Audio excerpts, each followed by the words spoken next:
System में हम vectors use करते हैं। जेनेटिक इंजीनियरिंग में, कोडिंग में और ट्रांसफॉर्मेशन में वेक्टर्स का इस्तेमाल बहुत ज़्यादा ज़रूरी है। देन हम वेक्टर्स क्यों यूज़ करते हैं ये बात हो गई। अब वेक्टर्स की क्या क्या प्रॉपर्टीज़ होती हैं, डिफरेंट प्रॉपर्टीज़ होती हैं आइडियल वेक्टर में। It must be self replicating, यानी कि इसको रेप्लिकेशन करने के लिए it must be self dependent, host पे डिपेंडेंट ना हो, और it must be autonomous replicating, खुद से ये डिवाइड होता और बहुत सारी कॉपीज प्रोड्यूस कर देता हो, तभी ये कामयाब हो सकता है। सेकेंड इसकी प्रॉपर्टी है it must be small in size.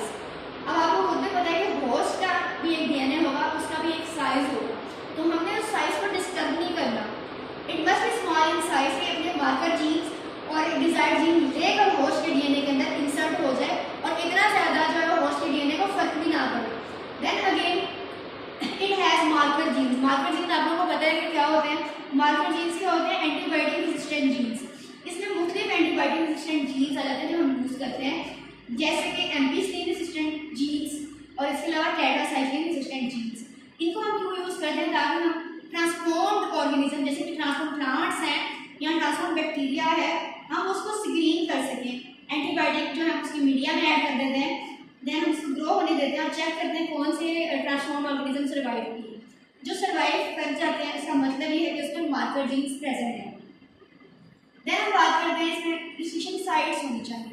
Restriction sites क्या होती है, उस साइट्स पे हम डिफरेंट एंजाइम्स को यूज़ करके कट कर सकते हैं। जब हम वेक्टर्स के डीएनए को कट करेंगे, वेक्टर एक्चुअली डीएनए ही होता है, देन हम इसमें अपनी मर्जी के डीएनए ऐड भी कर सकेंगे, जो कि डिजायर्ड जीन भी हो सकते हैं और इसमें मार्कर जीन्स भी हो सकते हैं।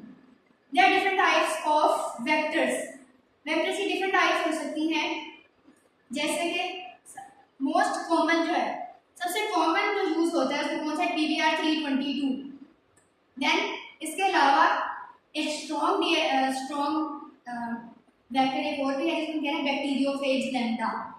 इसके अलावा और भी हमारे पास वेक्टर जो हम यूज कर रहे हैं, जैसे cosmid, then again bacterial artificial chromosome और yeast artificial chromosome. One by one हम देखेंगे कि कौन से वेक्टर्स हम किस तरह से यूज करते हैं और कहाँ कहाँ पे हमने यूज करना है, उसकी क्या क्या प्रॉपर्टीज हैं। सबसे पहले हम आते हैं PBR 322 पे।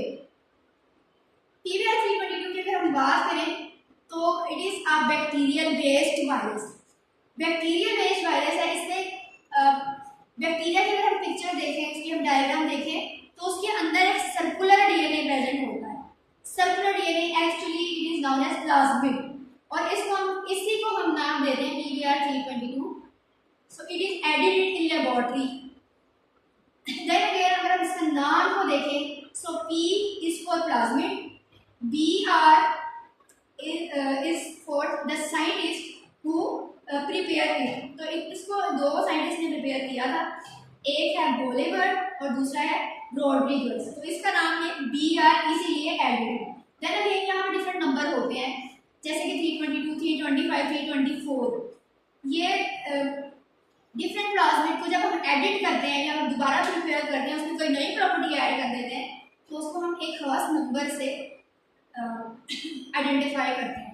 हो सकता है इस बैक्टीरिया से पहले, इस वेक्टर से पहले भी बहुत सारे वेक्टर्स उन्होंने बनाए हुए हों, लेकिन जो मोस्ट सक्सेसफुल वेक्टर है वो PBR 322 है। इसके बाद भी 325 PBR 325 भी देखने में आया है, और भी नंबर्स के वेक्टर्स जो है वो देखने में आए हैं। अब हम आगे देखते हैं कि इसकी क्या क्या प्रॉपर्टीज हैं जिसकी वजह से हम इसको most successful virus bacterial vector भी हम बोलते हैं। सो इट इज सेल्फ रेप्लिकेटिंग। इसकी एक प्रॉपर्टी है जो कि इसको एज अ वेक्टर आइडियल बनाती है, इसकी सेल्फ रेप्लिकेटिंग है और इतनी फास्ट रेप्लिकेट करता है कि एक प्लाज्मिड जो है 1000 से 3000 कॉपीज बना सकता है। इसका हम साइज देख लेते हैं। इसका स्मॉल साइज है, जैसे कि आपको मालूम है बेस पेयर में हम इसको साइज को मेजर करते हैं, और साइज को अगर हम देखें तो साइंटिस्ट ने साइज जो बताया है दैट इज 4361 बेस पेयर, जो कि 4.4 KB के बराबर होगा, और ये it is a very small vector easily inserted in a host. Then अगर हम इसकी डिजाइनिंग देखेंगे, इसमें कहाँ से कौन कौन सी साइट्स मौजूद हैं, तो यहाँ पे दो एंटीबायोटिक रेजिस्टेंट साइट्स मौजूद हैं, एक एम्पिसिलिन रेजिस्टेंट साइट है और एक जो है वो टेट्रासाइक्लिन रेजिस्टेंट साइट है। यहाँ पे हम ये दोनों एंटीबायोटिक्स ऐड कर सकते हैं, जो कि एक जो है वो PSP1 एंजाइम कट करता है, देन हम ऐड करते हैं इसका जीन, और दूसरी जो है वो BAN-H1 से कट होती है। There are 20 sites present in our plasmid. यहाँ पे 20 साइट्स मौजूद हैं, इसलिए प्लाज्मिड में वहाँ पे कट किया जा सकता है डिफरेंट एंजाइम से, और यहाँ पर अपना डिजायर्ड DNA मार्कर जीन वगैरह ऐड हो सकते हैं। That is